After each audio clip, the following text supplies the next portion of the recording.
C'est bon? Je peux y aller? Oui. Donc l'objectif de ce TP, c'est de déterminer la nature d'un métal par mesure calorimétrique. C'est-à-dire que vous allez avoir un cylindre plein métallique, mais qui sont pas, il ne s'agit pas du même métal. Ça peut être du cuivre, du bronze, du zinc, du fer. Et comme ils sont indiscernables déjà au toucher, peut-être la couleur un petit peu, mais un cuivre et un bronze, ils ont quasiment la même couleur. Le zinc et le fer et l'aluminium, ils ont quasiment la même. Donc on ne peut pas le distinguer. Alors, ce qu'on va faire, on va utiliser la méthode calorimétrique pour déterminer la nature du métal. C'est-à-dire que vous dites, ça, ce métal-là, c'est du cuivre. Alors, en quoi ça consiste? On va travailler sur l'échange de chaleur. Vous savez, quand vous, comme je le dis toujours, quand vous rentrez dans votre salle de bain, pieds nus, votre salle de bain toute la nuit ou le matin, ça dépend comment vous êtes, tout ce qui est dans la salle de bain, on estime qu'il est à la même température.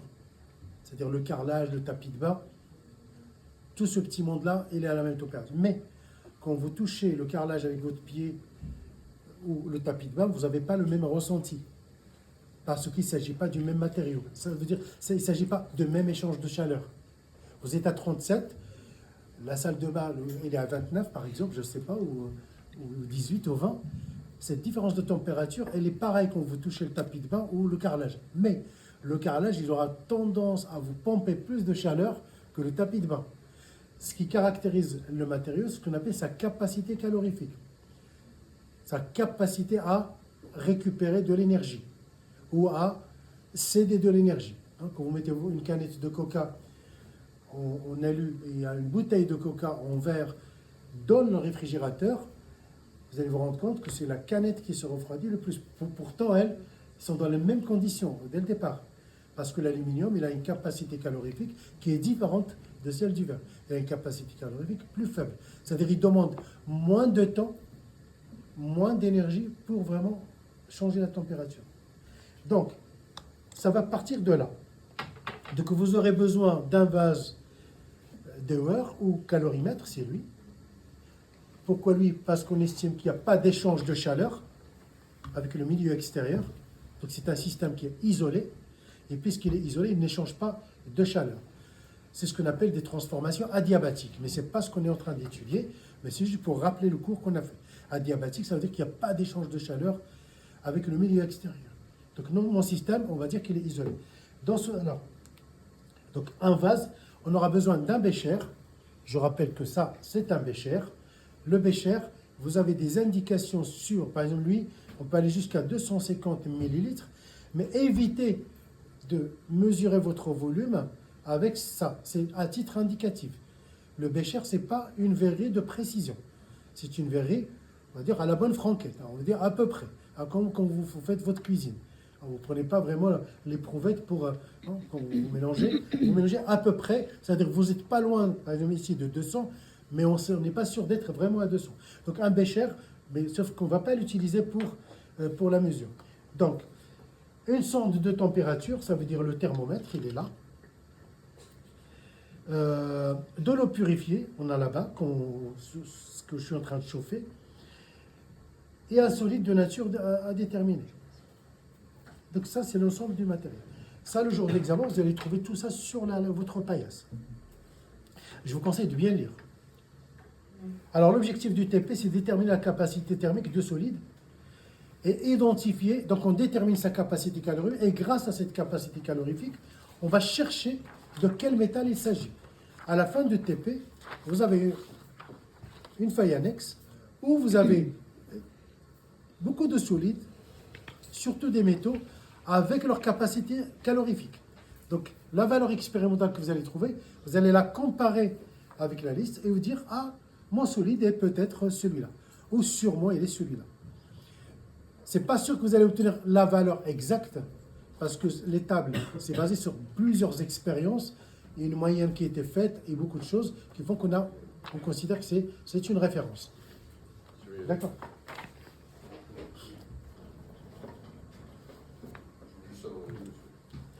Alors, le principe théorique, le calorimètre et sa contenance constituent un système isolé. Donc, on peut vous poser des questions sur ça, ce que c'est qu'un système isolé. De plus, il permet à ce dernier d'être le siège de transformation adiabatique. C'est quoi une transformation adiabatique? C'est une transformation où le système n'échange pas de chaleur avec le milieu extérieur. C'est très important. Dans le calorimètre, on introduit une masse d'eau nommée MO. Donc, on va mettre une masse d'eau. L'ensemble calorimètre plus eau, c'est-à-dire que l'eau que nous allons mettre là, plus le calorimètre, ça constitue le système. Donc, c'est ça notre système isolé. Ça marche? Tout ce petit monde-là, vous avez un petit agitateur. Vous allez voir tout à l'heure quand on va manipuler. Vous allez avoir la température de votre eau que vous devez noter. Vous notez la masse d'eau qui est à l'intérieur et la température qui correspond. Alors, on pèse un bloc. Donc, vous prenez votre bloc qui vous a été attribué le jour de l'examen. Vous avez une balance, vous allez le peser et noter la valeur de la masse. Vous avez un tableau qui est derrière où vous allez mettre la masse de votre bloc sur la masse du solide en grammes. Alors j'étais très sympa, vous ne devez rien convertir. Ce qui est en grammes, vous le gardez en grammes, etc.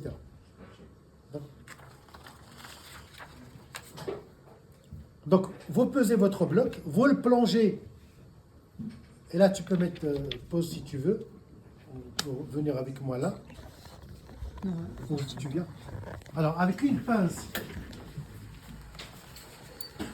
vous prenez votre solide qui a été attribué et vous le plongez dans la marmite. Et on le laisse. Voilà. On le laisse. Alors, ce qui nous intéresse, c'est qu'on va le laisser à un certain moment. La température de l'eau est égale à la température du bloc. On est d'accord? La température, c'est celle-là qu'il faut relever après. Mais on fera la manip et on va voir. Donc voilà. Donc on laisse le bloc prendre voilà, un peu de chaleur, un peu d'énergie. Alors, puis on plonge pendant 2 minutes dans un volume d'eau préalablement porté à ébullition. C'est ce qu'on vient de faire. Donc on va le laisser à ébullition. On relève la température T2. Donc on a un thermomètre, un thermocouple. Avant de prélevez votre solide, vous mesurez la température et c'est celle-là que vous devez noter rapidement. Je mesure, il est à 87, je dis 87, je prends mon solide et je le plonge dans le calorimètre. Préalablement, le calorimètre il contenait une quantité d'eau. On va manipuler, on va voir. Alors, ce qui nous intéresse, c'est cet échange entre l'énergie qui est cédée par le bloc à l'ensemble du système, calorimètre plus eau. Vous vous rappelez, il ne faut pas oublier que le calorimètre, il capte une partie de la chaleur. C'est ce qu'on a fait dans l'ETP précédent. On a calculé la capacité calorifique du calorimètre. On est d'accord? Ça marche? Et après, on va noter la température finale. Vous voyez que le TP n'est pas très compliqué. On met une quantité d'eau ici. On va mettre 600 grammes. Cette fois-ci, vous allez mesurer la quantité d'eau. C'est avec la balance. On va le faire. 600 grammes, on plonge ici. On mélange, on relève la température de l'ensemble. On la note. On va mesurer la température de notre eau dans laquelle on a plongé notre solide. C'est cette température-là qu'on va appeler T2. On l'avait déjà pesé, donc on met sa masse et avec une pince, on prend le solide, on le plonge rapidement dans le calorimètre, on ferme, on agite, on laisse à peu près 1 minute quand la température se stabilise et on relève la température finale. Est-ce que c'est pas compliqué tout ça? Ça marche? Alors, je continue. Alors, le bilan énergétique, c'est très important. L'eau froide, c'est-à-dire l'eau qui était dans le calorimètre, a gagné la quantité de chaleur Q1, moi je l'ai appelé Q1, qui est égale à la masse d'eau, les 600 grammes que nous allons mettre, fois la capacité calorifique de l'eau, qui est égale à 4,18 joules par gramme par degré Celsius, elle est donnée. Que multiplie la température finale moins la température 1. D'accord. Le calorimètre, lui, il a gagné une quantité de chaleur que j'ai appelée Q calo, qui est égale à la capacité calorifique du calorimètre que nous avons calculé expérimentalement, trouvé expérimentalement la dernière fois. Moi, j'ai refait le calcul, j'ai trouvé la valeur, c'est celle-là qui sera donnée si ce TP est choisi comme sujet d'examen.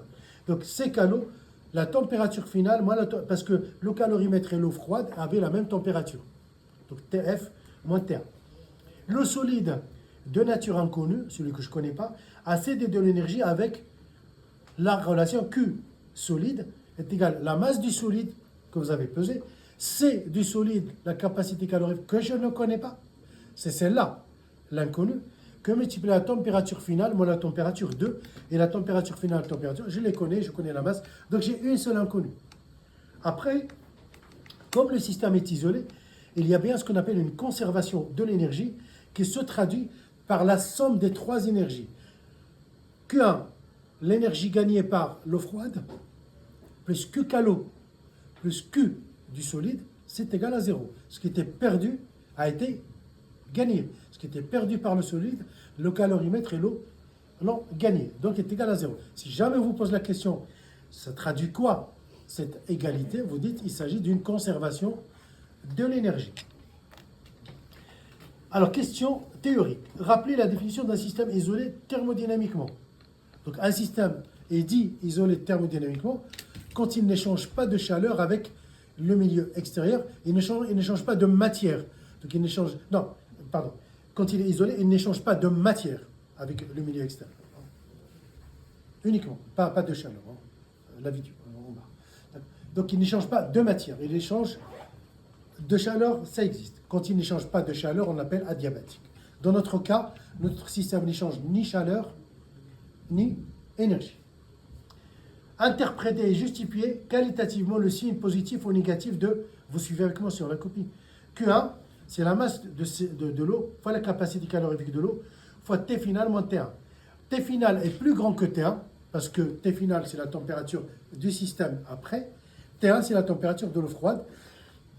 Vous voyez que TF moins T1, c'est positif. Donc, cette quantité d'énergie, elle est positive. Ça veut dire que c'est une énergie qui est gagnée par Q calo est égal à C calo qui est positif. T final moins T1, pareil, c'est positif. Donc, Q calo est positif aussi. Ça veut dire que le calorimètre, il a gagné aussi de l'énergie. Q solide est égal à la masse du solide fois C du solide. Tous ces petits mondes est positif. Par contre, T final est inférieur à T2. Donc, T final moins T2 est négatif. C'est-à-dire que l'énergie que je vais calculer est négative. Et ça veut dire, qualitativement, que mon solide a perdu de l'énergie. À partir de la loi de conservation de l'énergie suivante, vous avez Q1 plus Q calo plus Q solide égale 0. Je vous demande de démontrer que C solide, que la capacité calorifique du solide est égale à moins, voilà, l'équation que j'ai mise là. Donc, vous devez vraiment la démontrer. Donc, ça, c'est parmi les choses, vous serez noté dessus. Je vous ai laissé un espace blanc pour pouvoir démontrer cette relation. On est d'accord? Ça marche? Donc, c'est à démontrer. Si vous voulez la démonstration, je la ferai plus tard. Mais toujours est-il, vous pouvez la faire vous-même. Q1 plus Q calo plus Q solide égale 0. Et à partir de cette relation, et comme à la page 2, j'ai donné ce que c'est Q1, Q calo et Q solide, leur expression, vous les remplacez. Maintenant vient la partie expérimentale. Remplissez le calorimètre avec 600 ml d'eau. C'est ce que nous allons faire. Tu peux mettre pause le temps que je ramène de l'eau. Et on va peser.